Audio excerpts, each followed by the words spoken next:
Chaque histoire a un début. Et la nôtre, elle n'a pas du tout débuté comme on l'a souhaité.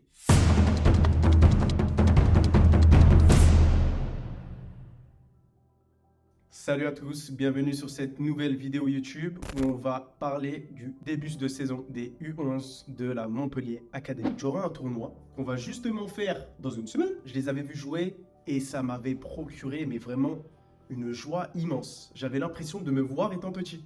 C'était incroyable, juste incroyable. Et après les avoir vus, je me suis dit, ok, l'année prochaine, il faut que je les entraîne obligatoirement. L'été pas ça, je vais les entraîner. Je deviens leur coach. Et là, boum, les entraînements ne se passent pas du tout comme prévu. On a du mal à faire des passes en une touche. Les contrôles, ils se font uniquement à l'arrêt. Donc pour les amateurs de foot, ça procure aucun plaisir en fait. Et donc là, je suis en train de me remettre en question et je me dis, est-ce que c'était vraiment le bon choix de venir les entraîner? Enfin bref, tout ne se passe vraiment pas comme prévu. Et donc là, je me dis, ok, tu as une saison pour les faire passer d'un point A à un point B. Tu as les capacités, tu as l'expérience, tu peux le faire sans souci. Et donc là, je me mets une certaine pression. Niveau entraînement, niveau intensité, mais surtout niveau mindset. Les petits n'ont pas du tout le mindset qu'ils doivent avoir. Les jours passent, les semaines passent, petit à petit, on commence à voir une évolution. Les parents qui viennent me voir pour me féliciter, sauf que ce n'est pas moi qui fais le jeu en fait, c'est les enfants. Donc c'est-à-dire que les enfants ont été sérieux, les enfants ont travaillé, les enfants ont commencé à mettre en place le jeu que je souhaitais leur inculquer. Peu de temps après, le responsable du club vient me voir et me dit: Yacine, samedi prochain on joue contre Castelnau, on doit obligatoirement les battre. Le jour du match arrive et des tensions commencent à émaner du terrain. Automatiquement, les joueurs le prennent pour eux et commencent eux aussi à sortir de leur match. Heureusement, le noyau de l'équipe est resté concentré et le match s'est fini sur une victoire 2-1 de la part de la Montpellier Academy. Les semaines passent, une nouvelle pression arrive, celle du tournoi de Vauvert. L'année dernière, les U10, les U11 et les U12 de la Montpellier Academy ont gagné le tournoi. Cette année, il fallait renouveler l'effort. Donc on sait que les jeunes sont motivés, les entraînements sont de plus en plus qualitatifs. Vient le jour du tournoi, 3 heures de sommeil uniquement. Je dors à 12h30, je me réveille à 3h30 et là, blackout, je ne peux plus m'endormir. Je ne sais pas pourquoi. Donc on arrive au stade, 8h, réveil musculaire pour les petits avec un petit entraînement avec ballon, ce qui leur a permis de se mettre directement en jambes. Et voilà le premier match. Et s'applique s'il vous plaît.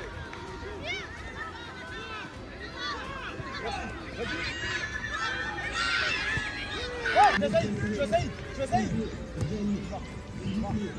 Henri,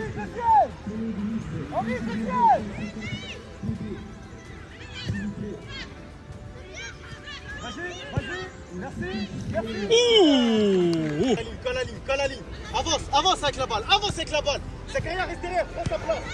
Merci. Vous êtes deux.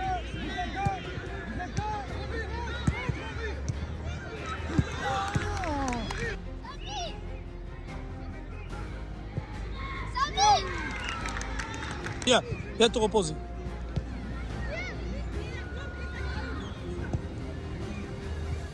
Victoire écrasante de la part des enfants de Montpellier Academy qui ont su développer un football de qualité. Puis on enchaîne contre l'équipe qui reçoit.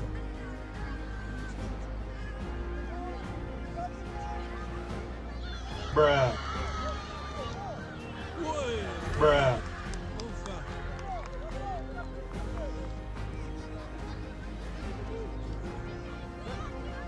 Oui, allez. Oui, c'est bien. Allez, Djibril, bouge, Djibril. Oui. Victoire 2-0. Et enfin, dernier match de poule contre Tarascon. Victoire 1-0. J'étais vraiment pas content du jeu proposé par les joueurs. Enfin bref, on est premier des poules, mais la suite risque vraiment d'être compliquée. Voilà l'heure du repas. On se pose tranquillement sur le terrain, on mange ensemble, uniquement entre équipes, pas avec les parents. Et là, on découvre qu'on rejoue contre Tarascon. Cette fois-ci, il faut les battre à plat de couture.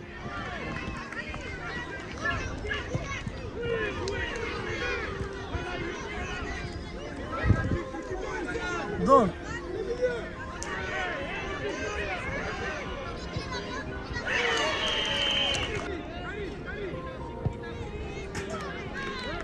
Alors.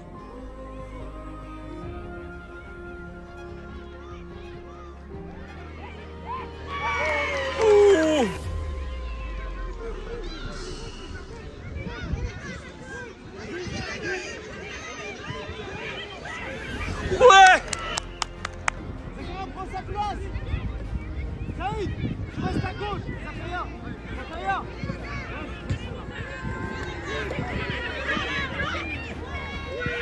victoire 5-0 de la part de nos petits. Sauf que c'était l'écart. Et sur qui tombons-nous? Le MHSC qui nous avait battu auparavant, quelques semaines, 1-0. Donc j'ai pris l'équipe, on est parti s'échauffer avec un discours motivant, histoire de retrouver des soldats sur le terrain. Visiblement, le discours a été efficace, puisqu'en moins de 2 minutes, Nathan a mis un but. Allez, Nathan!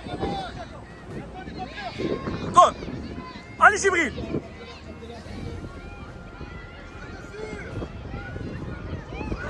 Oui! Le jeu produit par l'équipe a été incroyable, rien à dire. Victoire 1-0 contre le MHSC, direction les finales. On découvre que Nîmes Olympique a été éliminé au pénalty face aux Arçoquets. Juste avant et après leur victoire, commençaient à chambrer les joueurs de mon équipe. Et voilà la finale qui arrive.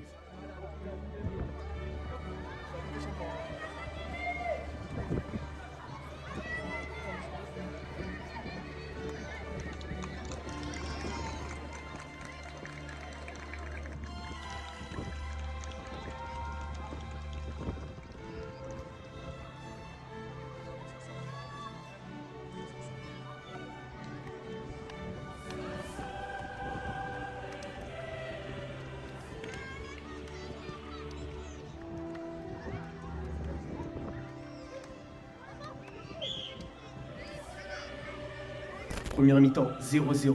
On a clairement dominé le match. Sauf que devant, manque d'efficacité. Mi-temps, tout le monde sur le côté. Petit discours motivation, histoire qu'il se réveille en seconde mi-temps. Et là, sur une erreur de l'adversaire, passe en retrait. Hakim qui intercepte la balle, frappe. Et incroyable, on ouvre le score 1-0 en finale. C'est bien, bravo! Peu de temps après, Loris qui fait une passe à Djibril. Djibril qui fait un excellent contrôle orienté. Une jolie passe a été délivrée dans le dos de l'adversaire. Hakim, deuxième fois, qui efface le gardien et frappe.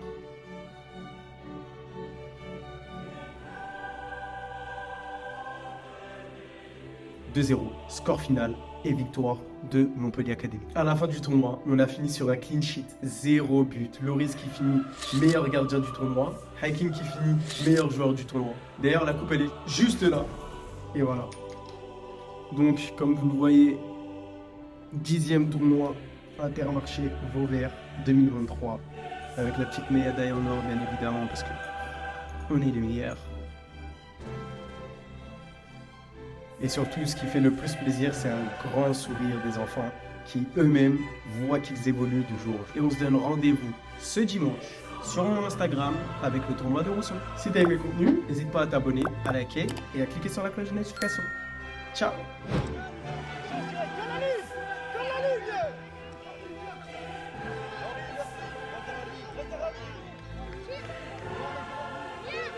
Muchas gracias, afición. Este para vosotros.